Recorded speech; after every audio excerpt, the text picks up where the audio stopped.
The sun stood straight over Main Street, a white coin hammered flat against a washed-out sky. Heat rose in wavering sheets from the hardpan, turning faces on the boardwalk into mirages of themselves. Blurred eyes, hat brims melting into shadow, mouths thin with expectation. A ring of townsfolk had formed before the blacksmiths and the saloon, boots creaking on warped planks, spurs ticking like impatient clocks. At the center of the road, where wagon ruts made shallow scars, a boy knelt with his wrists bound in lariat. His lip was split. Dust salted his hair. He couldn't have seen 20 summers. Across from him stood Eli Mercer, hat low, jacket unbuttoned, a Winchester resting across his palms.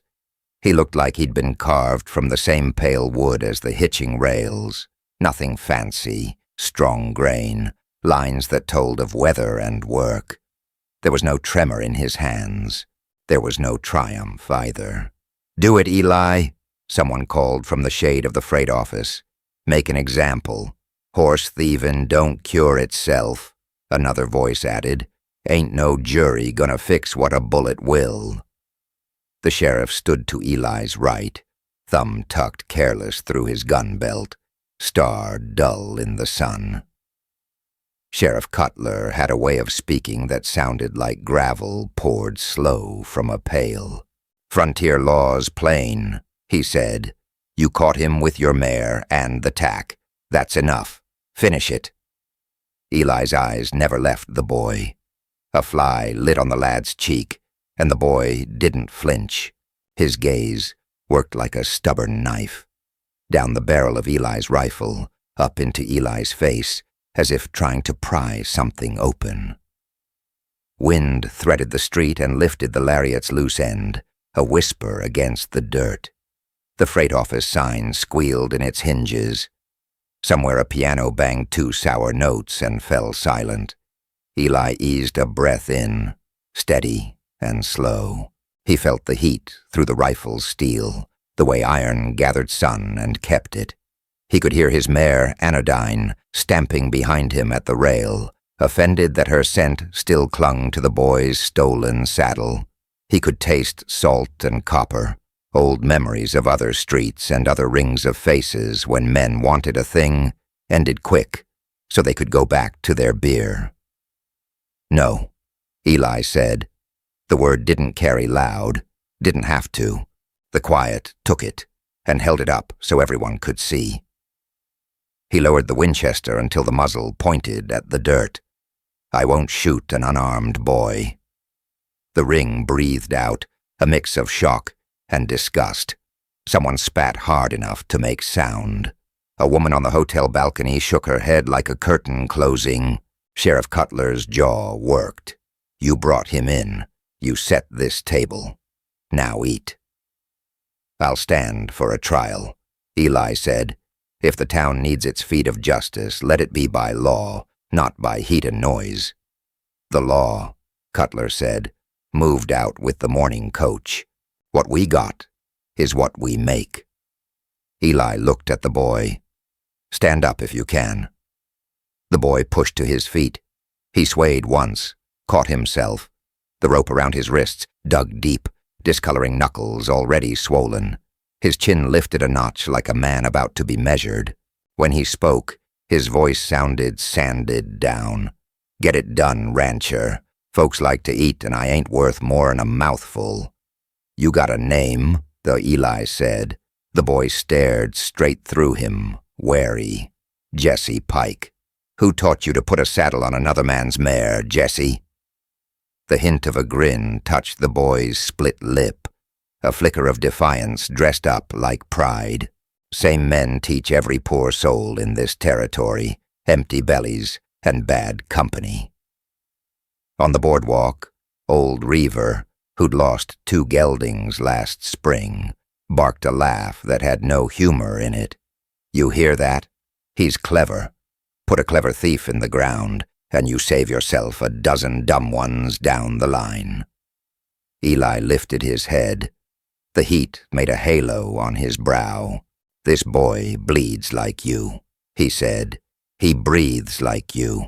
You put him in the ground, and all you'll learn is how easy it gets next time." A murmur ran the circle, hot and itchy. The sheriff's hand slid to rest on his Colt. "You refusing lawful expectation, Mercer?" "I'm refusing murder," Eli said. "There's a difference." Silence again, dense as a storm that couldn't find where to break. Eli felt the ground under his boots, the slight give of dust over packed clay, the hidden stones. He could see, past the sheriff's shoulder, the telegraph wire singing a faint, invisible note between poles. He could smell the wet iron of the blacksmith's trough, the lemon oil from the hotel lobby, the rank tang of sweat from the men who had ridden hard to see blood. He let the rifle's butt touch the dirt. He bent and cut the rope from the boy's ankles first, then paused. Slowly, with both palms visible, he slipped the lariat from Jesse's wrists, drawing it away like a snake from a child's neck. The skin beneath showed angry and white. The crowd drew back as if a line had been crossed that dirt couldn't hold. Cutler folded and unfolded his arms. "You'll answer for this if he runs." "He won't," Eli said. Jesse looked at him like a man might look at a trick card, admiration and suspicion in equal parts. "You don't know me." "No," Eli said, "but I know men who die wrong. I won't be counted among those who made them." Cutler shook his head slow. "You just told every coyote from here to the Pecos there's easy meat in Cedar Bend." "Maybe," Eli said, "or maybe I told 'em this town's got a spine that ain't built from bullets alone." He handed the rope to the sheriff. "Put him in the cell. I'll sign complaint. We'll hold a hearing when Judge Hildebrand rides back." "You gonna watch him yourself, then?" Cutler asked, "since you've turned tender." Eli's eyes stayed flat. "I'll watch him." The sheriff weighed him with a look that had no friends in it, then jerked his chin at a deputy. "Get him on his feet." Jesse didn't fight the hands. He didn't thank Eli either. He looked once at the mare tied behind the freight office, her sorrel flank bright as burnished copper, and something passed over his face that wasn't greed. It was shame, quick as a quail's shadow crossing sand. As they walked Jesse toward the jail, the ring of townsfolk came apart in mutters and fragments. The piano found its courage again across the street and hammered a rough waltz. A little girl in a calico dress stood by the water trough, frowning at Eli with the earnest cruelty only children and certain old men possess. "Why didn't you shoot him?" she asked. Eli touched his hat brim. "Because a thing done can't be undone." It was not the answer she wanted. She turned away, dissatisfied with a world that allowed for fog where she'd hoped for lines. The sun slanted. Shadows sharpened. Eli led his mare to the trough, let her drink until the hollow above her eye went soft. He felt eyes on his back and did not turn to measure them. He knew the count already. Men who would follow him into a blizzard, and men who would sell his name for a warm beer. Both kinds lived in every town. He had almost swung into the saddle when hoofbeats rattled down the street, fast as thrown bones. A rider burst from the far end in a braid of red dust, hat tied under his jaw, face flushed near purple. It was Caleb Dunn, who kept the relay station out toward Split Mesa. He hauled his horse hard enough to make it squeal, then stood in his stirrups and shouted to the sheriff. "Cutler." They hit the South Gap Drive, 6 head down, and a man near killed, says the rustlers lit out toward Dry Knife Canyon. The street snapped to attention. Men straightened like puppets, yanked by the same string. Eli felt the news strike him in the ribs. 6 head down meant bullets fired, meant theft dressed up in blood. He looked at the jailhouse door and pictured the boy sitting on the bunk, wrists raw, chewing on whatever grief had put those angles in his face. "You're thief," old Reaver yelled from the porch, triumphant. "Didn't come alone." Sheriff Cutler was already moving, snapping orders. "Saddle up. I want 10 men. Reaver, Hanks, Doby, Murr." He caught himself, anger warring with the practical math of who could ride hard and shoot straight. "Mercer, if you've still got righteous steam in you, you can come show us where you found the trail." Eli swung into the saddle. His mare gathered herself like a spring. "Bring the boy," Dunn added, breath stuttering. "If he's with 'em, he'll know the way they run. If he ain't, he'll point to those who are." The sheriff's eyes cut to Eli, a challenge and a dare. "You wanted a trial. Maybe the canyon will give us the questions to ask." Eli looked once more at the sun-blasted road, at faces hungry for certainty, at the telegraph wire humming its one relentless note. He nodded once. "Open the cell." "Why?" someone called. Eli settled deep in the saddle and let his voice carry plain. "Because if there's a hangin' to be had in this town, I want the rope tied to the right neck." The deputy ran for the jail. The horses turned as one toward the south. Dust climbed into the noon like smoke from a signal fire, and behind the bars, the boy named Jesse Pike lifted his head at the jangle of keys and said, hoarse and low, "You sure you want me where the bullets are, rancher? 'Cause that's where we're headed." The posse thundered south, dust blooming behind them in long, tattered ribbons that clung to the riders like ghosts trying to hitch a ride. The sound of hooves echoed off the low canyon walls until it seemed to come from all directions at once. Eli Mercer kept his mare steady, just behind Sheriff Cutler, eyes scanning the land the way a man reads a ledger, looking for what didn't add up. Jesse Pike rode between two deputies, hands bound in front now instead of behind. The rope rubbed his wrists raw, but he didn't complain. His face was set, eyes fixed somewhere far ahead, maybe on the place where the trail would end, or on the places he'd been before it began. The South Gap Drive was half a day's ride from town, a sprawl of rolling grass and scattered cedar where cattle drifted like slow brown rivers. Eli knew the drive boss, Will Sutter, and the thought of him down and bleeding twisted something tight in his gut. They found Sutter propped against a water trough, his shirt soaked dark over one side. He was pale but awake, stubbornness holding him upright. 6 of his best head lay in the dust, hide smoking from where bullets had ripped through them to keep the beef from running. "Came out of nowhere," Sutter rasped when Eli knelt beside him. 3 riders, maybe 4, drove straight for the remuda, scattered the mounts, then went for the beeves. I dropped one off his horse. He didn't get up, but the others pulled out with fresh saddles, didn't even look back. Eli's eyes narrowed. "You see Pike here among 'em?" Sutter's gaze slid to Jesse. The boy met it without blinking. "Could have been," Sutter said. "Could have been his size, but they wore scarves high. Hard to say." The sheriff grunted. "That's more than enough for me." Eli stood, scanning the churned earth around the remuda. Fresh hoofprints dug deep into the dust, pointing toward the line of broken hills that marked Dry Knife Canyon.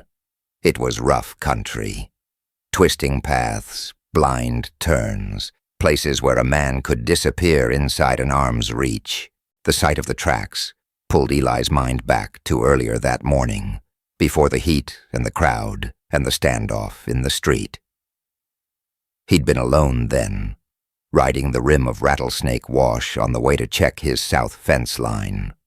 The frost had only just begun to burn off, leaving the ground slick in the shadowed draws. That was when he saw them, 2 sets of hoofprints in the soft earth below, one heavier, steady, the other light and weaving. A half-mile farther, he spotted his mare's tracks cutting in from the east. The stride was short and jerky, the way she moved when handled by someone she didn't trust. Eli had known every horse he'd ever owned the way a gambler knows the weight of his own dice. The sign told him enough. Someone had her in tow, and they didn't have long before the frost dried and the trail went blind. He followed, keeping to the ridge where he could watch without being seen. By the time he found the boy, Jesse Pike was slumped in the saddle, leading Eli's mare along a narrow cut between sandstone walls. A lariat still swung loose from the horn, its end dragging like a lazy snake over the ground. Eli had taken his time, circling ahead to where the trail pinched into a choke point. When Jesse rode in, Eli stepped from behind a boulder with his rifle leveled, not in the jittery, high-shouldered way of a man itching to shoot, but steady, easy, like he'd been waiting all morning. "You can drop the reins," Eli had said. Jesse's head came up slow. The set of his mouth was all defiance, but Eli saw the sag in his shoulders, the way his left boot sat loose in the stirrup. "Ain't yours to tell me," the boy replied. "They're my horses." Jesse had glanced at the mare, then back at Eli. "You got a lot of nerve calling anything yours out here." Eli stepped closer, the barrel never wavering. "This is the part where you throw down the rope before I take it from your hands." For a heartbeat, Eli thought the boy might try it, spur the mount, run the narrow trail, gamble that Eli wouldn't fire for fear of hitting the mare. Instead, Jesse let the rope slip free, coiling in the dust between them. "Step down," Eli said. Jesse obeyed, but he did it slow, making sure the moment belonged to him. His boots hit the ground with a hollow thud, and he stood there, wrists limp at his sides, waiting. "You gonna shoot me here or take me in?" "Not my style to leave a man where the buzzards can start work before noon," Eli replied. He'd taken Jesse's belt knife, looped the lariat around his wrists, and started the long ride back to town. They hadn't spoken much. Jesse chewing on silence like it was the last scrap of jerky in his pocket. Eli watching the shadows stretch and thinking about how quick a bad choice could run a man out of road. That was the memory pressing in on him now, as the posse left Sutter's Drive behind and followed the tracks into Dry Knife Canyon. The land closed in, walls climbing high and red on either side, the sky a narrow strip overhead. It was the kind of place where sound played tricks, where a horse's snort could bounce back from 100 feet and feel like someone breathing on your neck. Cutler raised a hand, signaling a halt. "They could be anywhere in here," he said. "Pike, if you want a prayer of seeing sundown, you'll start talking." Jesse looked from the sheriff to Eli. His lips twitched like he might smile, but his eyes stayed hard. "If I talk, you'll string me up sooner. That's how men like you keep your hands clean." "You were with them," Cutler said flatly. "Wasn't," Jesse shot back, "but I know who was." The air in the canyon tightened. Even the horses seemed to sense the weight of what came next. Eli leaned forward in the saddle. "Then tell it, because right now, every rifle here is aimed your way in one way or another." Jesse spat into the dust. "You think I'm a thief. Truth is, I was told to take that mare. Told if I didn't, I'd be planted in a hole somewhere south of here where no one would find me. You want your rustlers, Mercer? Keep riding. They'll be waiting for you same as they were for me." Cutler's jaw tightened. "Why didn't you say that in town?" "Because in town, you don't listen. Out here, maybe you will." Eli studied the boy's face. the flat set of his mouth, the threat of fear hiding deep in his eyes. It wasn't the expression of a man bluffing for his life. It was the look of someone already carrying the weight of choices made too far back to undo. He straightened in the saddle. "We keep moving," Eli told the sheriff, "but we watch the walls. This place is made for an ambush." As they started forward, the canyon seemed to grow narrower still, the sun sliding behind a high ridge and throwing the trail into shadow. The hoofbeats echoed deeper now, hollow and warning, as if the rock itself knew the truth was waiting just ahead, and that it wasn't going to come cheap. The canyon walls spat them out into open country by late afternoon, the light bleeding copper and gold over the land. The posse had followed Jesse Pike's directions through Dry Knife, eyes and rifles sharp for a rustler's ambush that never came. The trail they rode petered out on the hard pan, hoof marks vanishing into a sea of wind-smoothed dust. Sheriff Cutler swore under his breath. "Damn fool chase. We've wasted a day we should have spent getting the noose ready." Eli Mercer reined in, scanning the ridges. The wind was all they had now, dry, restless, and empty of answers. If the rustlers had been there, they'd ghosted away without leaving a whisper. That meant they knew these lands better than most men in the posse. They turned back toward Cedar Bend, the long ride home wrapped in the kind of silence that sours quick. The sun was gone when they crossed the last rise, and the town's lamps showed below, winking like a cluster of low stars. As they clattered into Main Street, folk stepped off boardwalks to watch. The air smelled of kerosene and cook fires, but beneath it hung the sharper scent of judgment. Word had already outrun them. No rustlers caught, no stolen stock recovered, just the boys in the sheriff's custody. Cutler swung down first, tying off his reins hard enough to make the leather creak. "Lock him up," he told the deputy, jerking his chin toward Jesse. "We'll see to the rest tomorrow." Jesse slid off his horse with a wince and a glare, rope still looped at his wrists. "Tomorrow, next week, it won't matter. You've already decided what I am." The sheriff stepped closer, his shadow blotting out the lamplight. "What you are is a rustler with luck, but luck runs short." Eli dismounted and stepped between them, taking the rope from the deputy's hands. "He's going in the cell, same as before, but until a judge hears it, that's all." Cutler's eyes narrowed. "You setting yourself up as his lawyer now, Mercer?" "I'm setting myself up as a man who still thinks justice is more than a bullet in the street." From the saloon's porch, old Reaver spat into the dust. "Justice don't come from paper out here.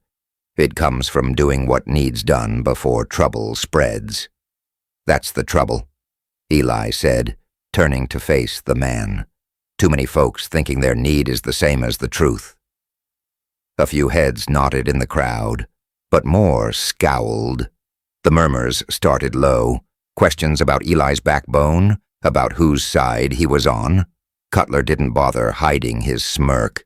"Town's got long memory, Mercer. Stand in the way of its will, and you'll find yourself standing alone." Eli looped the rope over his arm and steered Jesse toward the jail. "I've been alone before." Inside, the cell was little more than a square of cold iron and darker shadows. Jesse sat on the cot, flexing his wrists where the rope had chewed at them. "You keep this up," he said, "and they'll be measuring your neck same as mine." "Maybe," Eli said. He hung the rope on a wall peg. "But I'm not the one who ran off with someone else's horse." Jesse looked up sharply. "I told you, I was pushed into it. You were caught doing it," Eli countered. "That's the piece everyone sees." The boy leaned back against the wall, his boots scuffing the plank floor. Then you know why I kept my mouth shut until we were out in the canyon. Talking here don't change minds. It just paints a bigger target on your back. Eli didn't answer. Outside, boots scraped on the boardwalk, Cutler's heavy step, Reaver's dragging one, the shuffle of a few others who had lingered to talk. Their voices leaked through the wall. Can't let Mercer decide for the rest of us. Boys guilty as winter's cold. Don't need a judge to see that. Eli moved to the barred window, leaning into the lamplight. If you've got something to say it to my face. The conversation outside stopped dead. Then Reaver called back. We're saying it in the morning, Mercer, loud enough for the judge to hear, if he ever makes it this far. By the time their footsteps faded, the room felt smaller, the air heavier. Eli knew what tomorrow would bring. More pressure from Cutler, more whispers from the crowd, the kind of rising heat that turned talk into action.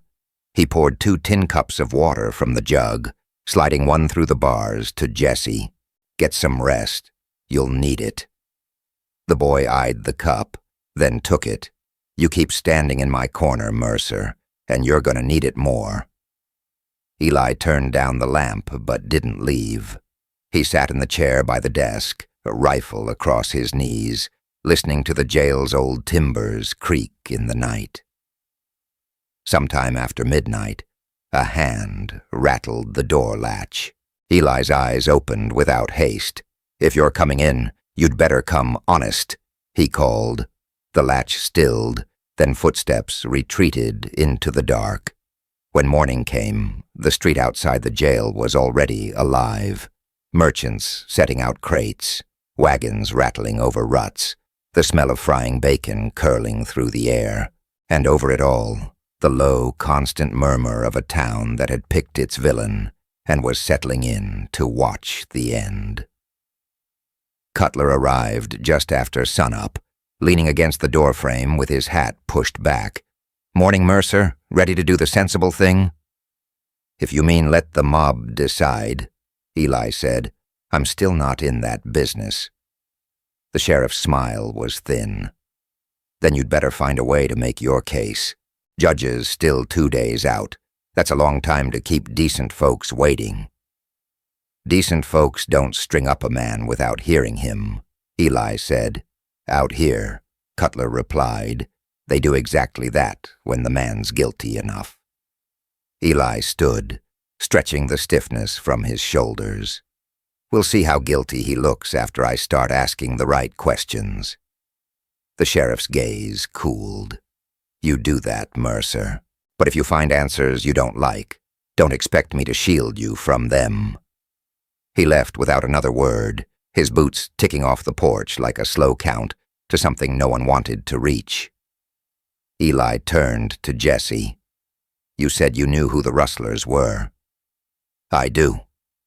The boy's eyes were steady now, the defiance gone, replaced by something older than his years.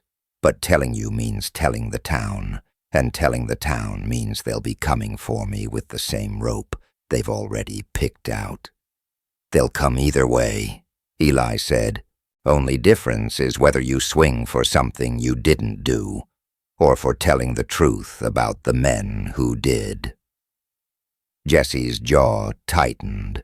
For a long moment, neither spoke. Then the boy leaned forward on the cot. You really want those names, Mercer? Eli nodded. Then you'd better be ready to ride tonight, quiet and without the sheriff, because if I tell you here, you won't live to use it.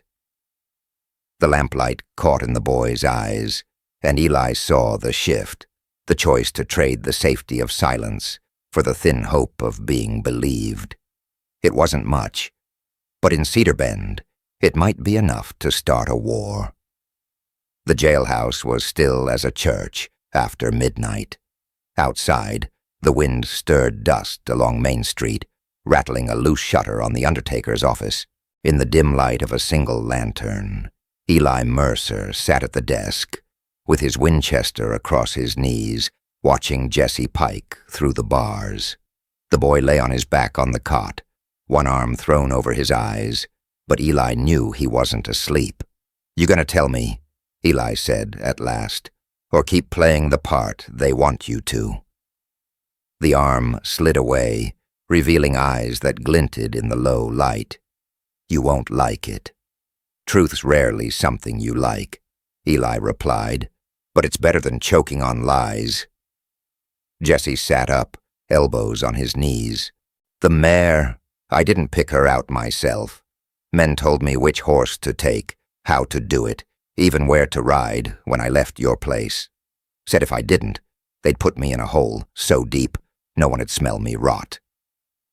Eli didn't move. "Names?" The boy hesitated, then dropped them like stones into a still pond.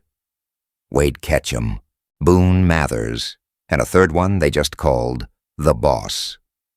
Eli knew the first two. Range scavengers, quick to draw and quicker to disappear when the law came close. The third, that name was meant to stay in shadows.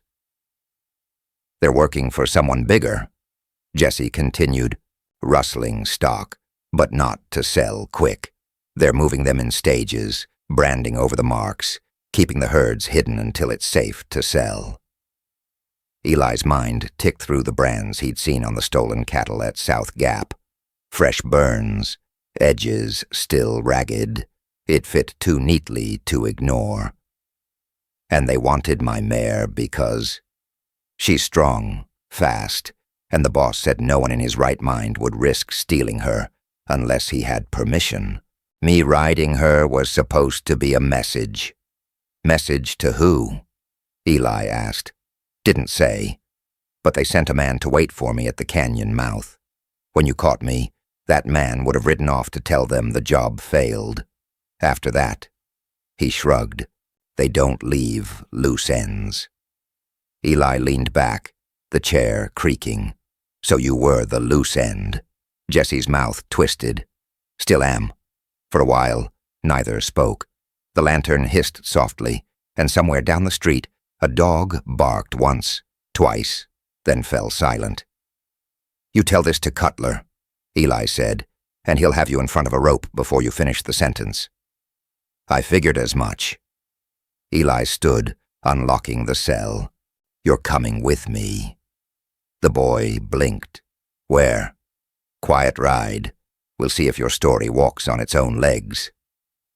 They left by the back door, slipping into the thin shadows along the alley. The moon was a sliver, just enough to turn the land silver and black. Eli saddled his mare and a spare gelding for Jesse, cutting the rope from his wrists but keeping a coil ready.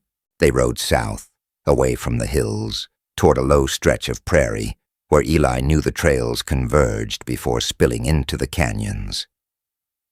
Jesse led them to a dry wash marked by a leaning cottonwood. "This is where they said to meet," he murmured. Eli dismounted, crouching to study the ground. Hoofprints, 3, maybe 4 horses, fresh enough that the edges still held shape. A boot print nearby, toe pointed toward town. "They were here," Eli said. A faint scrape of leather reached his ears. He straightened slowly, eyes on the dark ridge beyond the wash. Jesse's voice was low. "They're still here." Shapes detached from the rocks, 3 riders moving with the casual menace of men who knew they had the drop. Moonlight picked out a familiar face.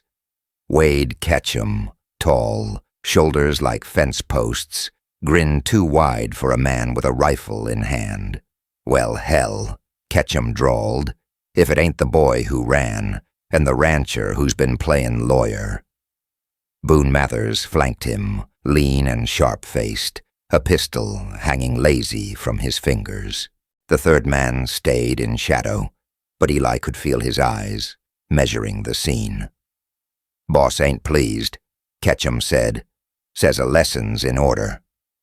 Eli's rifle stayed angled toward the dirt, But his voice was steady.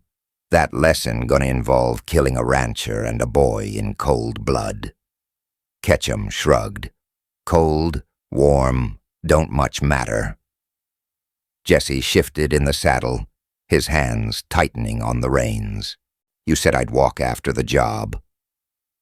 Boone laughed, dry and mean. We said you'd walk if you didn't get caught. You got caught. Eli's eyes cut to Jesse. You ready to see if the truth can run faster than a bullet? The boy gave a single nod. Eli moved first. His rifle came up, barrel catching the moonlight just as he dropped to one knee. The shot cracked, striking the dirt at Boone's feet and sending the gelding sidestepping. Jesse kicked his mount, bolting toward the wash. Ketchum's rifle barked, splinters flying from the cottonwood. Eli rolled behind it, levering another round. He fired again, grazing Ketchum's arm. The shadowed rider pulled his horse back, not eager to be caught in the exchange. Jesse's voice carried from the wash. Mercer, this way.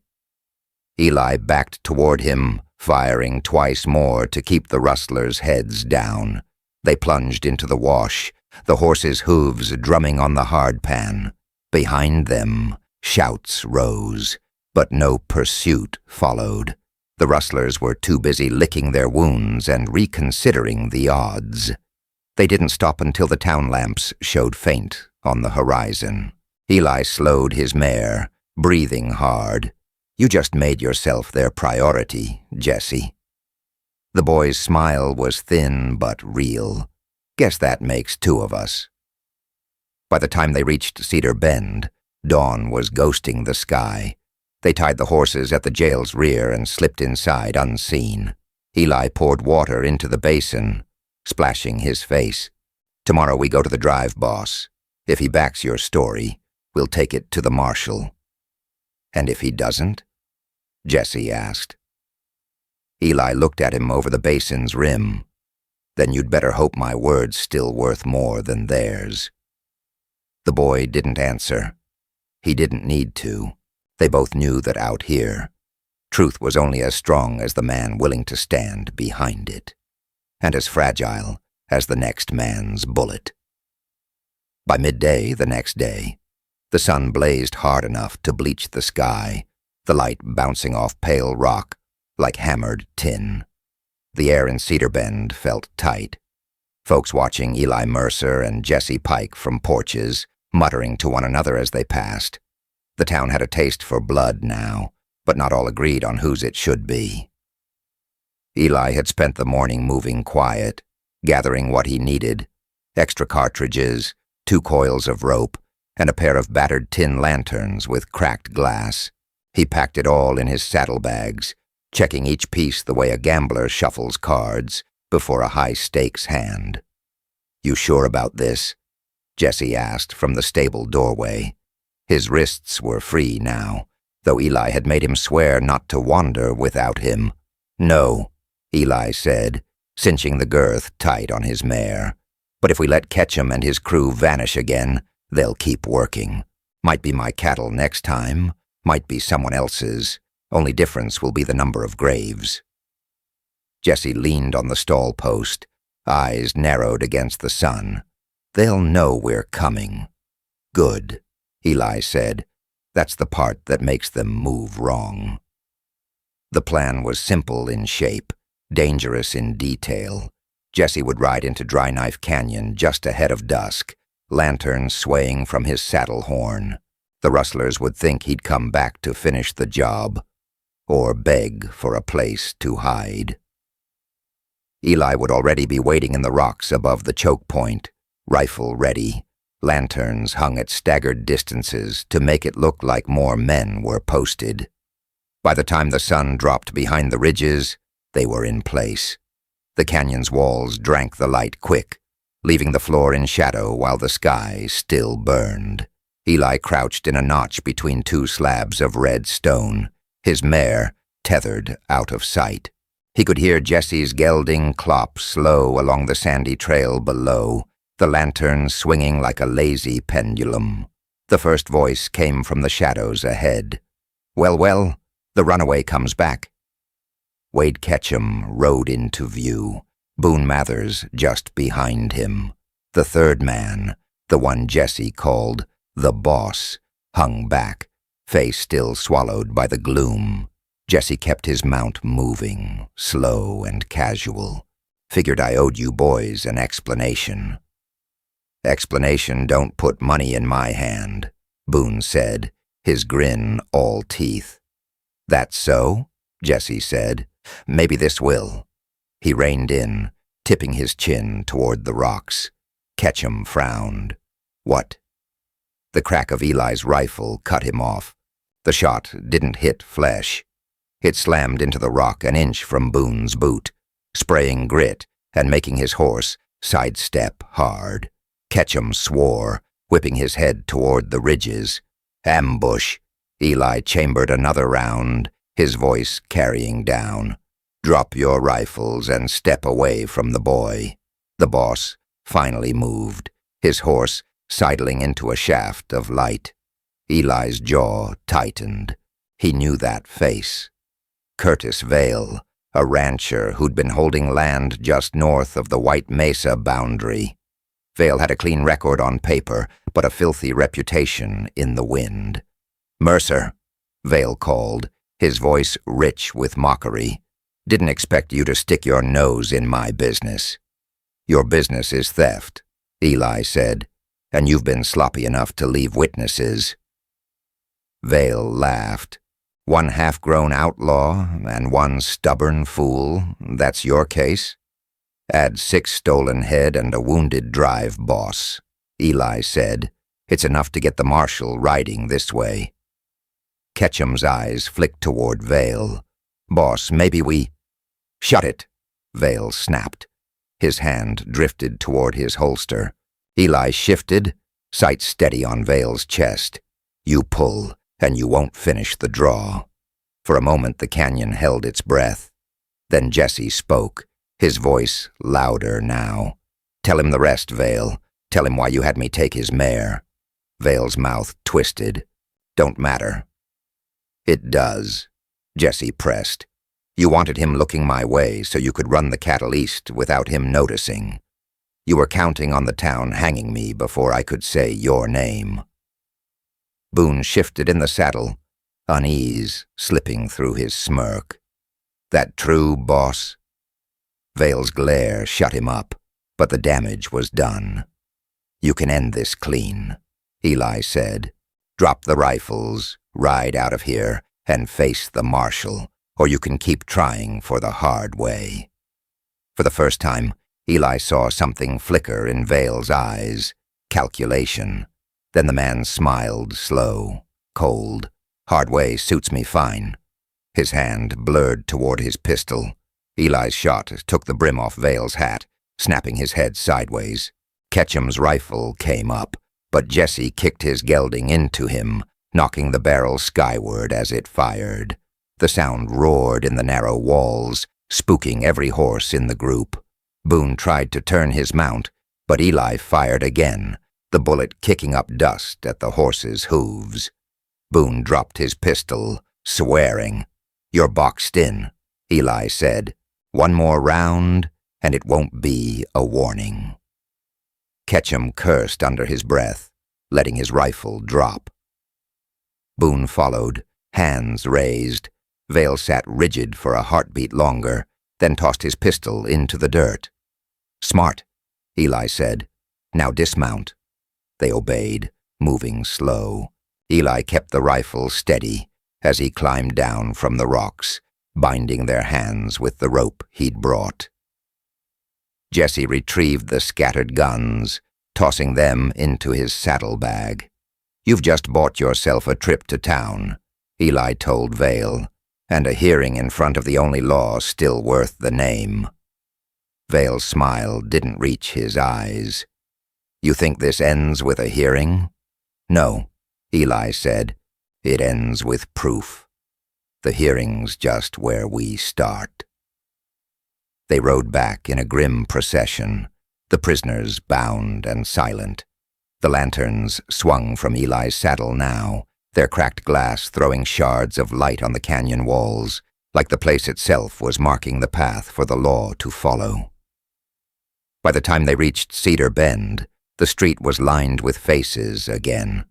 This time, Eli didn't flinch from their stares. He swung down, handed Vale over to Cutler, and laid out every word Jesse had told him, every brand burned over, every threat made, every trail that led back to the man the town had once toasted in the saloon. The sheriff's face was tight as he heard it, but he took the prisoners inside. Eli looked at Jesse. "You just made yourself more enemies than you can count." Jesse's smile was tired but steady. "Guess I better stick close to the man who just made himself the same." The lantern light pooled between them, catching the dust in the air, and for a moment, Eli thought the town looked different, like maybe it had remembered that justice didn't always wear a rope. Morning in Cedar Bend usually came quiet, shopkeepers sweeping their stoops, the smell of bread from the cafe, the slow creak of the windmill pump. But that morning, Main Street stirred like a wasp nest kicked awake. Word had spread before dawn. Eli Mercer had ridden in with Wade Ketchum, Boone Mathers, and Curtis Vale, bound at the wrists. By the time the sun cleared the livery roof, the street was lined on both sides. Men leaned on hitch rails. Women clutched shawls tight against the breeze. Children hung from balconies like barn swallows watching a storm roll in. The jail's door swung open, and Sheriff Cutler stepped out, the prisoners ahead of him. Eli and Jesse Pike followed, the boy's jaw set in a way that made him look older than he was. "Step up here," Cutler barked, waving the three men toward the platform outside the freight office. The boards there had been built for loading cargo, but today they served as a stage. Eli kept his voice level. "Before anyone passes judgment, they're going to hear the whole of it." Cutler gave him a look that said he'd rather not, but with half the town watching, there wasn't much choice. "Fine, make it quick." Eli nodded to Jesse. "Tell them what you told me." The boy glanced at the crowd, then at Vale, who met his gaze with a thin, cold smile. "These men, they run a rustling ring. They hit the South Gap Drive. They had me steal Mercer's mare so the town would be looking his way while they moved the cattle east. Said if I didn't, I'd disappear in the hills." Murmurs rippled through the crowd. Someone spat in the dirt. Someone else muttered, "Lying whelp." Vale spoke up, his voice carrying smooth as silk. "You going to take the word of a confessed thief over men who've lived here longer than he's been alive? Over a man who's invested in this town? That investment's been paid with other folks' herds," Eli said, stepping forward. "Sutter's drive boss saw 3 riders. We found fresh brands on cattle at the South Gap. We followed tracks from the drive to Dry Knife Canyon, straight to them." He jerked his chin at the prisoners. "They didn't deny it until you all were here to hear them lie." Boone shifted on his feet. "I didn't shoot no one," he blurted. "That's not the same as being innocent," Eli replied. "Ketchum's glare could have cut a man in half. You'll regret putting me in irons, Mercer. Not half as much as you'll regret staying in them," Eli said. The marshal from the next county over arrived just as the voices in the crowd began to swell. Marshal Owen Harrod was a big man with a calm that settled over a place like a damp blanket on a fire. He stepped through the throng, listened as Eli laid out the trail, and then turned to the prisoners. "You'll ride back with me for a formal hearing," Harrod said. "I'll take statements from the drive boss, the ranch hands who saw you near the brands, and anyone else with eyes and sense." Vale's lip curled. you'll have trouble proving a thing." Harrod's expression didn't shift. "Maybe. But I've seen men hang for less when the truth stacked high enough." The sheriff shifted uncomfortably. "You're just taking them out of town." "That's the law," Harrod said. "Not what's most convenient, but what stands up." The crowd's mood was mixed. Some folks looked relieved, others disappointed, as though they'd been promised a show and had it snatched away. A voice called from the back, "What about the boy?" All eyes swung to Jesse. His shoulders stiffened. Eli spoke before anyone else could. "The boy rides with me until the hearing. He's not cleared, but he's not swinging for another man's crime." Cutler looked like he wanted to argue, but Harrod cut him off. "That's acceptable. The marshal's badge covers that decision." Vale gave Eli one last look as Harrod's deputies led him toward the wagons. "You think you've won, Mercer, but men like me don't stay gone." Eli didn't answer. Some things didn't need answering. The law, or the land, handled them in time. As the prisoners were hauled away, Eli and Jesse stepped down from the platform. The crowd began to thin, people drifting back to their lives, conversations low and urgent. On the boardwalk, Sutter limped forward, a fresh bandage on his side. "Sounds like you nailed the right barn door shut," Sutter said, voice rough but carrying a trace of respect. "Didn't think anyone had chased him this far." "Had help," Eli said, nodding toward Jesse. Sutter studied the boy for a moment. "You gonna keep your nose clean now?" Jesse's reply was quiet but certain. "I owe it to someone to try." When Sutter moved on, Jesse turned to Eli. "They'll still come for me. If not those three, then their friends." Eli adjusted his hat, scanning the emptying street. "Then we make sure the truth spreads faster than they can ride." Later, as the heat bled out of the day, Eli sat on the porch of his cabin, Jesse on the step below. The horizon burned with the last fire of sunset, painting the land in deep reds and golds. The town was behind them now, but its eyes would linger on them for a while yet. "You could have walked away," Jesse said suddenly. "Could have," Eli admitted, "but I've seen what happens when no one stands between a man and a mob. Law's thin out here. Sometimes you've got to put your own weight on it to keep it from snapping." Jesse nodded slowly. "Guess I'm lucky you were there." "Luck's just another word for a choice someone else made," Eli said. "Remember that next time you feel it running your way." In the distance, the lamps of Cedar Bend flickered like faint stars. The rustlers were on their way to face the marshal, but Eli knew this wasn't the end. Truth had a way of drawing fire, and he'd just painted a target on both their backs. Still, as the evening cooled and the crickets began to sing, he felt something rare on the frontier, satisfaction without the taste of blood. The town had been shocked, yes, but maybe some of them had been reminded that justice didn't always need to come from a trigger pull. And for now, that was enough. The marshal's wagons had long since vanished into the heat shimmer of the western road, taking Vale, Ketchum, and Boone toward the next county's lockup. The dust they kicked up hung in the air like a parting warning.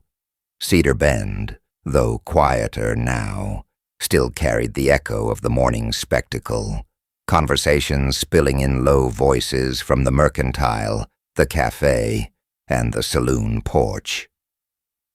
Eli Mercer didn't linger in town. He'd seen enough eyes watching him from behind shutters and enough sidelong glances to know the crowd was split. Some were glad the rope stayed coiled. Others felt robbed of justice they thought was theirs to mete out. Either way, his presence was fuel for talk, and he'd never been one to feed the fire. By late afternoon, Eli and Jesse were back at the ranch. The wind smelled of sage and distant rain, though the sky was still clear. The horses were unsaddled, watered, and turned into the corral. For the first time since that cold morning by the fence line, the place felt still. No rustlers in the brush, no crowd at his back. Jesse leaned on the corral rail, watching the mare he'd stolen pick her way toward the trough. "You ever think about what would have happened if you'd just shot me that day?" Eli untied the coil of rope from his saddle and hung it on a peg by the barn door. "Sometimes, usually when I'm trying to remember why I don't take the easy way." The boy gave a half smile, more shadow than light.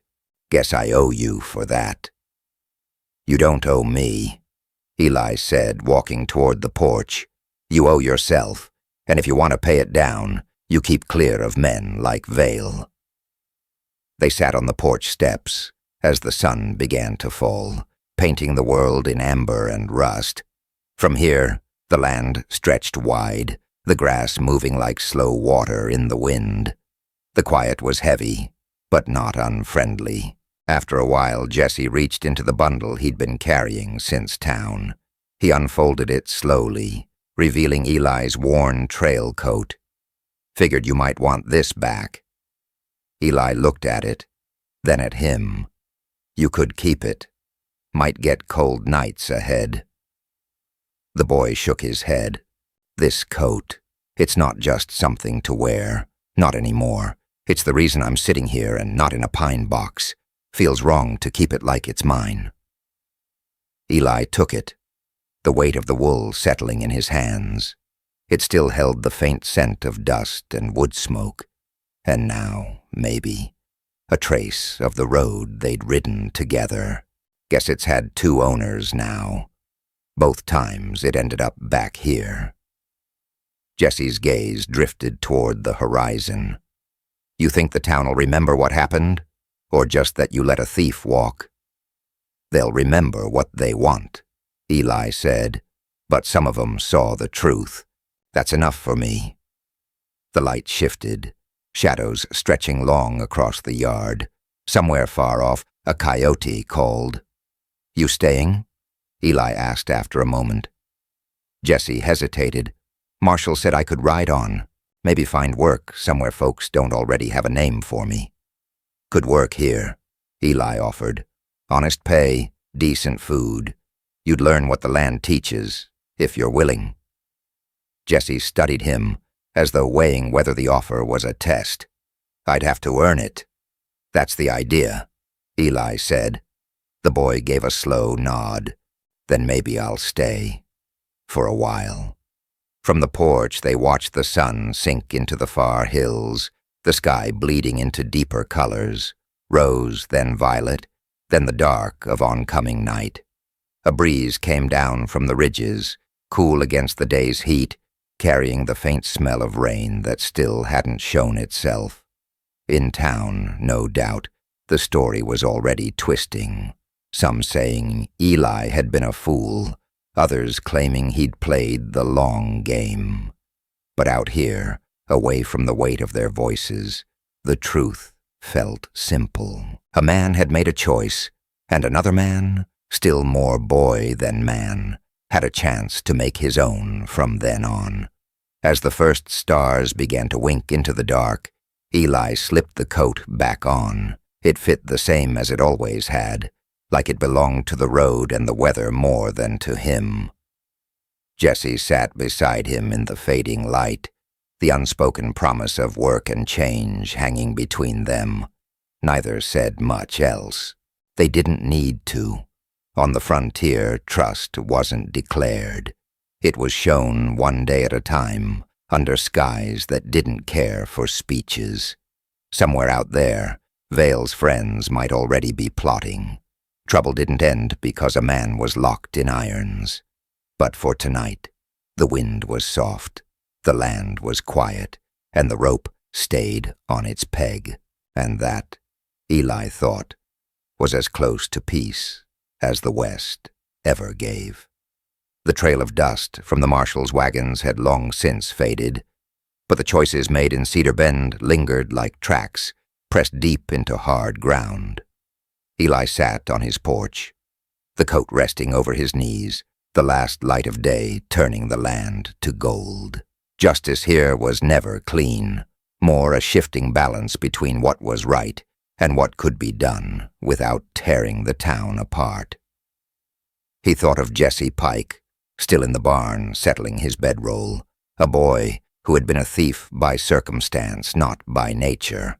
In another place, under another man's rifle, Jesse would have been buried without a word spoken in his defense. But here, for once, mercy had been given room to work. The town would remember the day in its own way, some with pride, some with resentment. But Eli didn't need their agreement. He'd done what a man ought to do when faced with the choice between the law's letter and its spirit. Out here, that was as close to victory as you got. The wind shifted, carrying the scent of rain at last. Eli slipped into his coat, knowing the road ahead would be no quieter than the one behind. Still, for tonight, the rope stayed on its peg, and the west felt just a shade more honest.